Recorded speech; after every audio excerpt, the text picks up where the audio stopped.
கோவிந்தா, வந்தனம் குருநாதா. என்ன கோவிந்தா இது? ஏதோ மூட்டை கட்டி கொண்டிருக்கிறாய் போலிருக்கிறது. இன்றுதானே உன் ஊரிலிருந்து வந்தாய். பொதுவாக வார கடைசியில் தானே இப்படி ஆயத்தமாவாய். வந்ததும் வராததுமாக ஏன் இக்காரியத்தில் இறங்கியிருக்கிறாய்? குருதேவா, அடியேன் என்றும் புறப்பட ஆயத்தமாகித்தான் இக்காரியத்தை செய்து கொண்டிருக்கிறேன். என்ன சொல்கிறாய் நீ? எதற்காக எங்கு புறப்பட இருக்கிறாய்? நாளை முதல் ஒரு புது பாடத்தை, அதுவும் உன்னை முன்வைத்து துவங்கலாம் என்று நிச்சயித்திருக்கிறேன். அப்படி இருக்கும்போது இப்போது மதுரமங்கலம் புறப்பட வேண்டிய அவசரம் என்ன, அவசியம் என்ன? எப்போதும் பாடசாலையில் அன்றாட வகுப்புகள் முடிந்த பிறகு என்னை வந்து பார்ப்பாய். அப்படி வராததால் தான் நானே உன்னை தேடிக்கொண்டு இங்கு வந்தேன். நீ என்னடாவென்றால் ஓசைப்படாமல் மூட்டை முடிச்சை கட்டி கொண்டிருக்கிறாய், புறப்பட வேண்டும் என்றும் சொல்கிறாய். நீ என்னிடம் அனுமதி கூட வாங்கவில்லையே. ஒருவேளை அந்த விலாசமில்லாத கைலாசத்திடம் அனுமதி வாங்கினாயோ? அபச்சாரம் குருநாதா. அடியேன் தங்களிடம் தெரிவிக்காமலோ அனுமதி பெறாமலோ ஒரு காரியத்தை செய்வேனா? இந்த வேலையெல்லாம் முடித்தவுடன் நேராக தங்களிடம்தான் வர இருந்தேன். நீ எப்போது வருவது, என்னிடம் வந்து பேசுவது? உன்னை கொண்டு பல நுணுக்கமான உபனிஷத் விளக்கங்களை நான் சொல்ல சொல்ல நீ பட்டோலை படுத்த வேண்டும் என்று எண்ணியிருந்தேன். ஆனால் நீ என்னடாவென்றால் ஏதேதோ காரணம் சொல்கிறாயே. பொறுத்தருள வேண்டும் குருநாதா. அடியேன் உடனடியாக, அதுவும் இன்றே காஞ்சிபுரம் செல்ல வேண்டும். இனி அங்கிருந்துதான் அடியேன் நம் பாடசாலைக்கு வர வேண்டிய சூழ்நிலை. காஞ்சியில் தங்கியிருக்க வேண்டும். அங்கிருந்து இங்கு வந்து பாடம் படிக்க வேண்டும். இப்படி ஒரு நிர்பந்தம். யாரால் இப்படி ஒரு நிர்பந்தம்? புரிகிறது புரிகிறது. திருக்கட்சியால் தானே? நினைத்தேன். ஏற்கனவே அந்த திருக்கட்சியின் சூழ்ச்சியால் தான் திருநீறு தரித்த உன் நெற்றியை மாற்றி திருமண் இடும்படி ஆயிற்று. இப்போது மீண்டும் இப்படி ஒரு திருவிளையாடல் அவரால் அரங்கேறப் போகிறதோ? இனி நீ அவர் மடத்தில் தான் தங்க வேண்டும் என்று அவர் நிர்பந்தப்படுத்தினாரா? அப்படியானால் நீ திருக்கட்சியால் கவரப்பட்டு இனி பழைய கோவிந்தனாகவே மாறிவிடப் போகிறாய், அப்படித்தானே? அச்சச்சோ, அப்படியெல்லாம் இல்லை சுவாமி. முன்பு திருநீரை மாற்றி திருமன் ஸ்ரீ சூரணம்தான் தரிக்க வேண்டும் என்ற நிர்பந்தம் இருந்தது போல் இப்போது காஞ்சியம்பதியில்தான் தங்க வேண்டும் என்ற நிர்பந்தம். ஆனால் தாங்கள் குறிப்பிட்டது போல் திருக்கச்சி நம்பி சுவாமிகள் மடத்தில் தங்கப் போவதில்லை. பிறகு ராமானுஜர் அண்ணாகத்தில். ராமானுஜன் அகத்திலா? ஆம் சுவாமி, அண்ணாகத்தில் தான் தங்கி பாடம் பயில வேண்டும் என்று உத்தரவாகியிருக்கிறது. யார் உத்தரவு இது? அடியேனின் தகப்பனாரின் உத்தரவு. ஓ, ஆகவேதான் வேறு வழியில்லாமல் அடியேன் காஞ்சியம்பதியில் அண்ணா அகத்தில் தங்கப் போகிறேன். ஓ, உன் தகப்பனாரின் கண்டிப்பான உத்தரவா? ஆனால் பாடசாலையில் உன்னை சேர்க்க வரும்போது பார்ப்பதற்கு மிகவும் சாதுவாகவும் சிரித்த முகத்துடனும் வினயமாகத்தானே இருந்தார். இப்போது அவரா உன்னிடம் கண்டிப்பாக நடந்து கொள்கிறார்? ஆம் சுவாமி, பெரியப்பா காலமான பிறகு இரு குடும்பத்தின் பொறுப்புகளையும் அவர்தான் கவனித்துக் கொள்கிறார். எனவே இப்போதெல்லாம் பேச்சுக்கள் உத்தரவாகத்தான் வருகின்றன. அடியேனால் எதுவும் சமாதானமாக எடுத்து சொல்ல முடியாமல் இருக்கிறேன். என்னுடைய ஒவ்வொரு விஷயத்தையும் அசைவையும் அணு அணுவாக அவர் கவனிக்கிறார். அவர் சொல்படி மறுபேச்சு பேசாமல் ஒவ்வொரு செயலும் நடைபெற வேண்டும் என்று எதிர்பார்க்கிறார். ஆகவே குருநாதா, தாங்கள் அடியேனை பொறுத்தருள வேண்டும். தகப்பனாரின் கட்டளைப்படி அடியேன் ராமானுஜர் அண்ணா அகத்தில் தங்கப் போகிறேன். நீ ராமானுஜன் அகத்தில் தானே தங்கப் போகிறாய்? அப்படி என்றால் எனக்கு எந்த ஆட்சேபனையும் இல்லை. ராமானுஜனின் ஜம்பம் இனி உன்னிடம் பலிக்காது என்பதை அவனே உணர்ந்து விட்டான். இனி அவனால் ஒரு பாதகமும் வந்துவிடப் போவதில்லை. நீ திருக்கச்சி மடத்தில் தான் தங்கிவிடப் போகிறாயோ என்று சற்று யோசித்தேன். அப்படி தங்கினால்தானே பிரச்சனை. குருநாதா, அடியேன் கேட்கிறேன் என்று தவறாக எண்ண வேண்டாம். திருக்கச்சி நம்பி சுவாமியை நினைத்து தாங்கள் ஏன் பயப்பட வேண்டும்? பயமா? எனக்கா? அதுவும் திருக்கச்சி இடத்திலா? மனிதன் பாம்பை கண்டால் நடுங்குகிறான், கடித்தால் விஷம் பரவுமே என்று அச்சப்படுகிறான். அதே நேரத்தில் அவன் மனிதன் அல்ல, தானும் பாம்புதான் என்று ஆகிவிட்டால் பிறகு பாம்பை கண்டு பயம் வருமா? இப்படி பலதும் ஒன்றென்று உணர்ந்து விட்டவனுக்கு பயம் ஏது? கவலைதான் ஏது? என்னை படைத்த ஈசனிடமே காரணமின்றி நான் அச்சப்பட மாட்டேன். ஆகவே யாரை கண்டும் பயப்படுபவன் நான் அல்ல. என் கவலை எல்லாம் உன்னை பற்றிதான் கோவிந்தா. காரணம், நீ இன்னும் என்னை போன்ற பக்குவ நிலைக்கு வரவில்லை. இப்படிப்பட்ட சூழ்நிலையில் நீ திருக்கட்சியிடம் அகப்பட்டு கொண்டால் பிறகு உன்னிடம் எதையாவது பேசி குழப்பி தன் வலையில் விழ வைத்துவிட வாய்ப்பு இருக்கிறது. அதற்கு நீ பலிகடா ஆகிவிடாதே. நிச்சயம் அப்படியெல்லாம் ஆகிவிடாது சுவாமி. அப்படி என்றால் சரி, நீ தாராளமாக உன் அண்ணா ராமானுஜன் அகத்தில் தங்கிக்கொள். எனக்கு ஒரு ஆட்சேபனையும் இல்லை. சரி, நீ புறப்படு. உத்தரவு குருநாதா.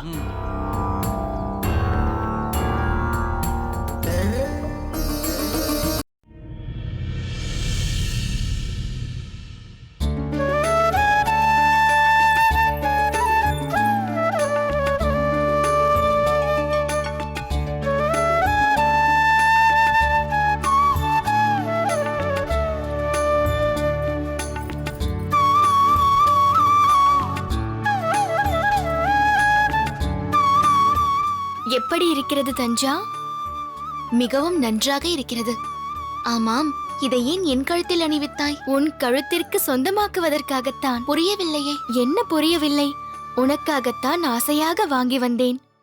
உன் கழுத்திற்கு ஏற்றாற்போல் எவ்வளவு அழகாக இருக்கிறது பார். தஞ்சா, ஏன் இதை கழற்றி விட்டாய்? வேண்டாம் ஆண்டாள், நீ இதை எனக்கு அன்புடன் அணிவித்திருக்கலாம். ஆனால் இதை அணியும் நிலையில் நான் இப்பொழுது இல்லை. என் மாமனார் இறந்து ஓராண்டாகியும் அகத்தில் சோகம் இன்னும் அகலவில்லை. ஏதோ பொழுது புலர்கிறது, பொழுது சாய்கிறது. அன்றாட வேலைகள் நடந்து கொண்டிருக்கின்றன. ஆனால் எல்லோருமே ஒரு வெறுமையை தான் உணர்ந்து கொண்டிருக்கிறோம். புரிகிறது தஞ்சா. அதற்காக அந்த துக்கத்திலேயே ஆழ்ந்துவிட முடியுமா? ஜனனம் என்று ஒன்று இருந்தால் மரணம் என்றும் ஒன்றிருக்கும். சோமயாஜி சுவாமிகள் வரதன் திருவடி அடைந்து விட்டார் என்று மனதை தேற்றிக்கொள். நீ சொல்வதெல்லாம் சரியாண்டாள். ஆனால் இப்பொழுது இது எனக்கு வேண்டாம். மேலும் இதை என் மாமியாரும் விரும்ப மாட்டார்கள். அதுதான் உன் கவலை என்றால் நானே அவரிடம் பேசுகிறேன். அவர்கள் எங்கே இருக்கிறார்கள்?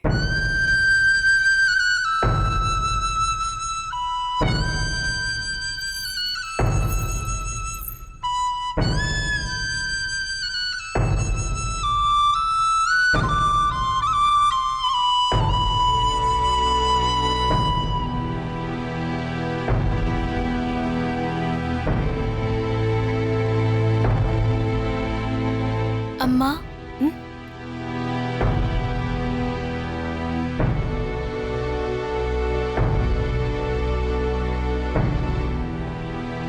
வா ஆண்டாள்.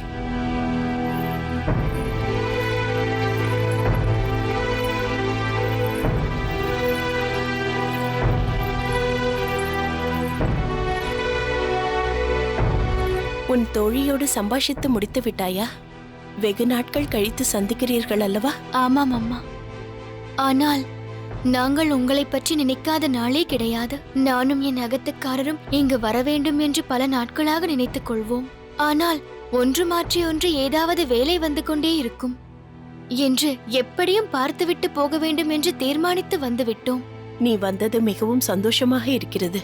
ஆனால் அந்த சந்தோஷத்தை தஞ்சா தடுத்துக் கொண்டிருக்கிறாள். ஏன்? என்ன தஞ்சா, நீ என்ன செய்தாய்? அவள் வாங்கி வந்த அட்டிகையை எனக்கு பரிசாக கொடுக்கிறாளாம். நான் அதை அணிந்து கொள்ள வேண்டுமாம்.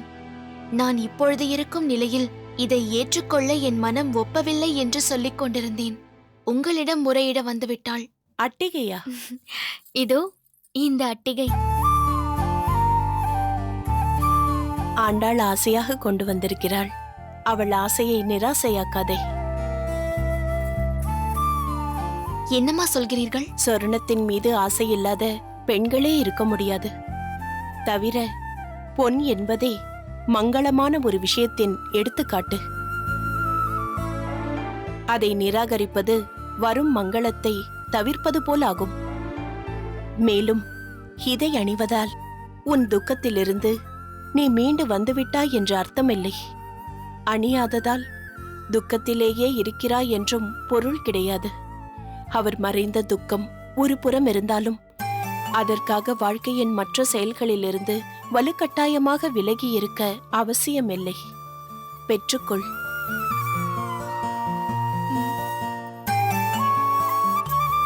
என்ன ஆண்டாள், இப்பொழுது சந்தோஷம்தானே? மிக்க சந்தோஷம்.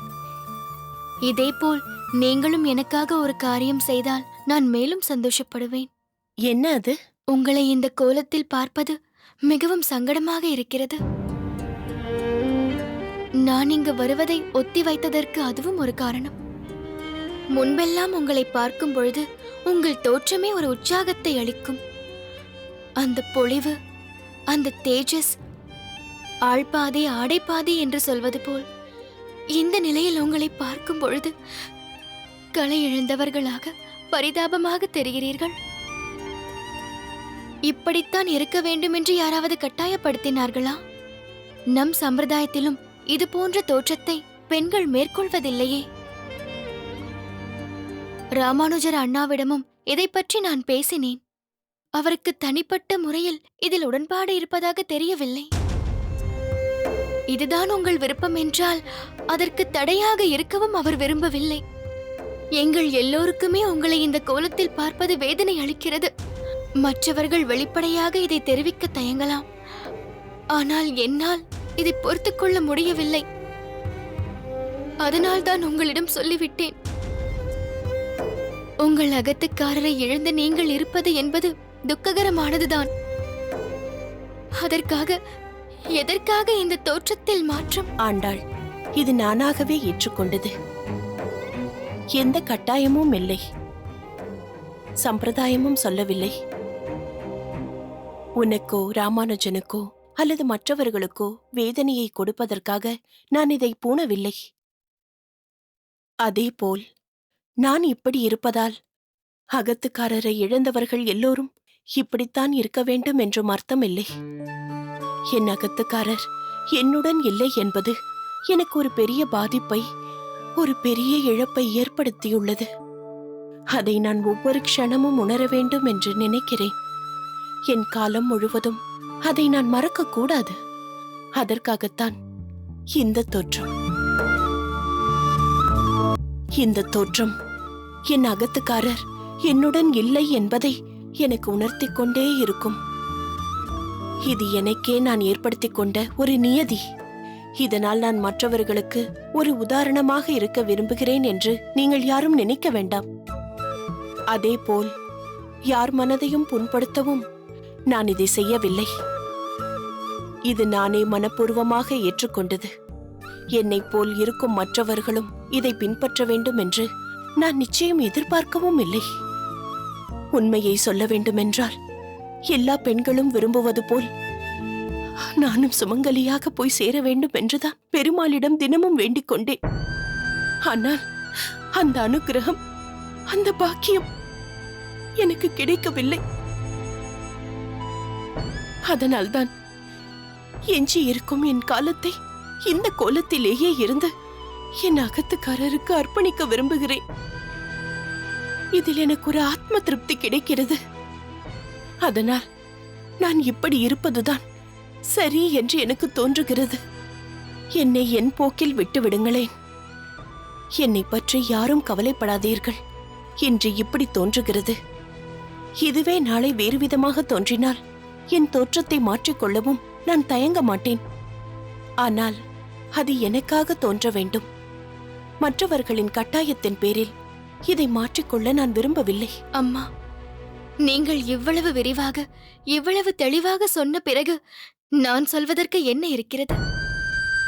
இருந்தாலும் என் மனதில் பட்டதை நான் தெரிவித்து விட்டேன். இந்த தோற்றத்தை நீங்கள் துறந்துவிட்டு சகஜ நிலைக்கு மாறினால் அது எல்லோருக்குமே சந்தோஷத்தை கொடுக்கும். இதை நான் பலமுறை அம்மாவிடம் சொல்லிவிட்டேன். தஞ்சா, உங்கள் எல்லோருடைய கோரிக்கைகளையும் நானும் உள்வாங்கிக் கொண்டு விட்டேன். அந்த பரந்தாமனின் சித்தம் எப்படியோ அப்படியே என் வாழ்க்கையும் என் தோற்றமும் அமையட்டும். என்னை வற்புறுத்தாதீர்கள்.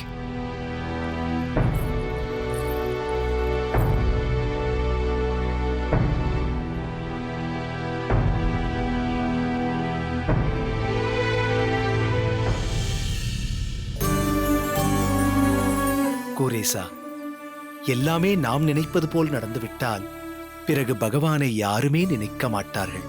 உண்மையைச் சொன்னால் இந்த சம்சார சாகரத்தில் மூழ்கிக் கிடக்க அடியேனுக்கு விருப்பம் கிடையாது. அதற்கான நேரத்தை அடியேனால் ஒதுக்க முடியாது என்பதை நன்கு அறிவேன். அதனால் தான் கல்யாணத்தை தவிர்த்தேன், மறுத்தேன். ஆனால் அடியேனுடைய தாயார் வற்புறுத்தியதாலும் அவர்கள் வேண்டுகோள் விடுத்ததாலும் கட்டாயத்தின் பேரில்தான் இப்படியொரு பந்தத்தை ஏற்படுத்திக் கொண்டேன். அப்பா இருந்த காலம் வரை பெரிதாக எந்த சிரமமோ சிக்கலோ தெரியவில்லை. ஆனால் அவருடைய மறைவிற்கு பிறகு குடும்ப பொறுப்புகளையும் சுமந்து செல்ல வேண்டிய கட்டாயம் ஏற்பட்டுள்ளது. ஒரு கிரகஸ்தனாக இந்த பொறுப்பு அவசியம் என்றாலும் பகவத் சேவையில் இது ஒரு சுமையாக தோன்றுகிறது. அடியேனின் நேரத்தையும் ஆயுளையும் தத்துவ ஆராய்ச்சியிலும் சம்பிரதாயத்தை வளர்ப்பதிலும் பரப்புவதிலும் பயன்படுத்த வேண்டும் என்று தோன்றுகிறது. அதுதான் என் மானசீக குருநாதர் திருக்கச்சி நம்பி சுவாமிகளின் விருப்பமும் கூட. அதை உண்மையாக்கும் விதத்தில் யமுனாச்சாரிய சுவாமிகள் காஞ்சியம்பதிக்கு வந்து அடியேனை பார்த்து கடாட்சித்து விட்டு சென்றதாகவும் அறிந்தேன். அதற்குண்டான தகுதி அடியேனுக்கு இருக்கிறதா என்பது தெரியவில்லை. ஆனால் அடியேனைச் சுற்றி ஏதோ ஒரு பகவத் சங்கல்பம் நிகழ்ந்து கொண்டிருக்கிறது என்பது மட்டும் தெள்ளத் தெளிவாக புரிகிறது. இப்படிப்பட்ட சூழ்நிலையில் அன்றாட தேவைக்காக நேரத்தை விரயம் செய்வதில் அடியேனுக்கு உடன்பாடில்லை. அனைத்தையும் விட்டு வெளியே வரவேண்டும் என்று நினைக்கிறேன். எந்த வகையிலும் அடியேனை சுற்றி இருப்பவர்களுக்கு எந்த பாதகமும் இல்லாமல், அதே சமயம் அடியேன் மீது நம்பிக்கை வைத்திருக்கும் பாகவதோ உத்தமர்களின் எதிர்பார்ப்பையும் பூர்த்தி செய்யும் வகையில் அடியேன் வாழ்க்கையை அமைத்துக் கொள்ள வேண்டும் என்று நினைக்கிறேன். சுவாமி, உங்கள் நிலை அடியேனுக்கு நன்றாக புரிகிறது. நீங்கள் என்ன சொல்ல வருகிறீர்கள் என்பதையும் அடியேன் நன்கு உணர்கிறேன். நாங்கள் உங்களுடன் இருக்கிறோம். நீங்கள் கவலை கொள்ள வேண்டாம். உங்களுக்கே தெரியும், பெருமாளின் கடாட்சத்தில் செல்வ செழிப்பில் எந்தவித குறையும் இல்லாமல் வாழ்கிறேன். பலருக்கும் உதவி செய்யும் சூழ்நிலையை பகவான் அடியேனுக்கு ஏற்படுத்தி கொடுத்திருக்கிறார். ஆனால் உங்களைப் போல் தத்துவ ஆராய்ச்சியில் ஈடுபட்ட, அதிலேயே ஏகாந்த சிந்தனையுடன் இருக்க வேண்டும் என்ற ஒரு நிலையை பகவான் அடியேனுக்கு அளிக்கவில்லை. வேதாந்தத்தில் அடியேனை பெரிதாக ஈடுபடுத்திக் கொள்ளவும் முடியவில்லை. இதிலிருந்து ஒரு விஷயம் புரிகிறது. பெருமாள் ஒவ்வொருவருக்கு ஒவ்வொரு பொறுப்பை கொடுத்திருக்கிறார்.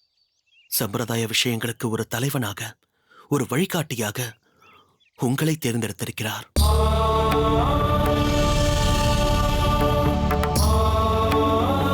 நிச்சயம் நீ பாக்கியசாலிதான். அந்த உத்தம சீலரை நீ சேவிக்காவிட்டாலும் ஆச்சாரியர் தன் திருநேத்திரங்களால் உன்னை கடாட்சித்து விட்டாரே. ஆச்சாரிய சிரேஷ்டரான ஸ்ரீ யமுனாச்சாரிய சுவாமிகளின் குளிர்ந்த கடாட்சம் உன்மேல் விழுந்து விட்டது. கணவன் மனைவி இவர்களுக்கு உண்டான புரிதலையும் பாசத்தையும் வெவ்வேறு விதமான ரசனையோடு காட்சிகளாக்கியிருக்காரு. மொத்தத்தில் தேவி மகா